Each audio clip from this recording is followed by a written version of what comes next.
अमर astrology में आपका स्वागत है दोस्तों। मैं हूं अमर सिंह चौहान। आज हम चर्चा करते हैं दोस्तों एक विशेष योग की, वैभव लक्ष्मी योग। धन वैभव जो होता है, तो वैभव और लक्ष्मी योग जो है वो लक्ष्मी योग से भी बड़ा होता है। खाली लक्ष्मी हो और वैभव नहीं हो, वैभव और लक्ष्मी जो वैभव में थोड़ा सा सुख और सत्ता भी मिला करके वैभव बनता है, तो वैभव लक्ष्मी योग जो है वो लक्ष्मी योग से भी बड़ा होता है। अगर ज्योतिषीय ग्रहों की दृष्टिकोण की दृष्टि से देखें तो ये योग जो है शुक्र और चंद्रमा से बनता है।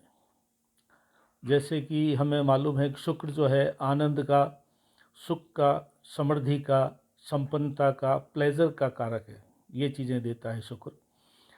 और चंद्रमा जो है इन सब चीज़ों को अनुभव करने की जो है क्षमता देता है, अनुभूति करने की क्षमता देता है, संवेदना भावना देता है। सुख जो है वो घर में सब कुछ सुख सुविधा है, लेकिन अगर शरीर के अंदर आरोग्य नहीं है, स्वस्थ नहीं है, तो आप सुख सुविधाएं भोग नहीं सकेंगे। सुख होना अलग बात है, सुखों को भोगना अलग बात है। चंद्रमा सुख को भोगता है और शुक्र सुख प्रदान करता है। तो सुख होना और सुख का आनंद लेना दोनों अलग अलग बातें हैं। तो जब शुक्र और चंद्रमा साथ में आ जाते हैं कुंडली में किसी भाव में, तो वो जो है शानदार वैभव योग बनता है। अब अगर हम ये देखें कि जैसे कई बार देखिए कई संपन्न लोग होते हैं और वो घर में सुख सुविधाएं होती है, लेकिन डॉक्टर उनको खाने पीने, मिठाई के लिए, दूसरी चाट पकौड़ी खाने के लिए मना कर देता है। यानी सुख सुविधा है लेकिन प्लेजर भोगने का आनंद मना कर देते हैं। गरीब आदमी होते हैं, उनके घर में सुख सुविधाएं नहीं होती है, लेकिन सब कुछ खा सकते हैं। तो सुविधा होना अलग चीज़ है, सुविधा हो और भोगने का भी क्षमता हो तो डबल हो जाता है आनंद। ज्योतिषीय दृष्टिकोण से कुंडली के माध्यम से देखें तो ये शुक्र और चंद्रमा का योग कुंडली के किन किन भावों में क्या क्या प्रभाव देता है।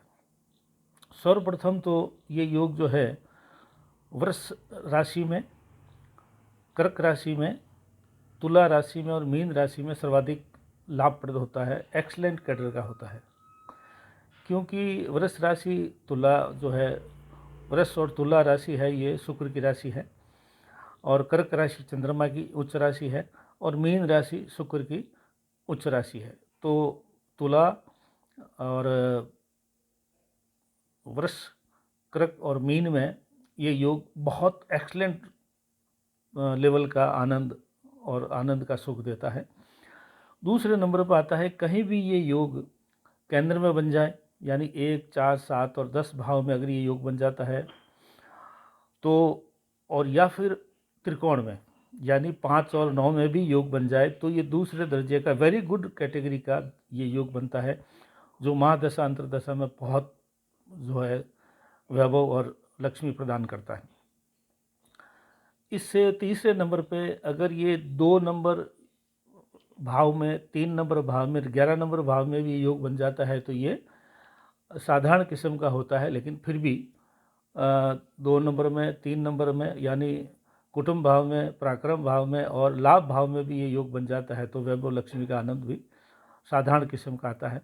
लेकिन अगर ये लोग कहीं ये योग वैभव लक्ष्मी योग जो है शुक्र और चंद्रमा का 6 नंबर रोग रिपुरण के भाव में, 8 नंबर आयु मृत्यु के भाव में और 12 नंबर जो है व्यय के भाव में बनता है, तो ये योग धन का दुरुपयोग करके बर्बादी प्रदान करता है। तो हमें ये देखना है कि योग कहाँ पे बन रहा है, किस लेवल का बन रहा है और कितना आनंद और सुख हम भोग सकते हैं।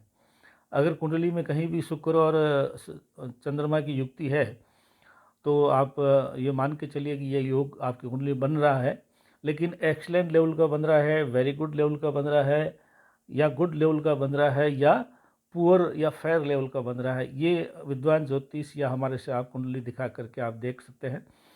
और अगर कहीं पे शुक्र या चंद्रमा कमज़ोर हो या कुछ और चीज़ें हो, तो हम इसको उपाय करके उनको और बल दे करके इस योग को और भी बलवान बना सकते हैं। तो ये जो है वैभव लक्ष्मी योग जिन कुंडलियों में बना हुआ है वो लोग भाग्यशाली है, और जो सुख और सुविधाएं प्राप्त हो रही है उसका अगर आनंद ले पा रहे हैं तो वो महाभाग्यशाली लोग हैं। तो आज के इस वीडियो में वैभव लक्ष्मी योग जो शुक्र और चंद्रमा से बनता है वो हमने व्याख्या किया। अमर एस्ट्रोलॉजी को लाइक करें, सब्सक्राइब करें, अपने दोस्तों मित्रों को इसके लिए प्रेरित करें। आज का इतना ही, धन्यवाद।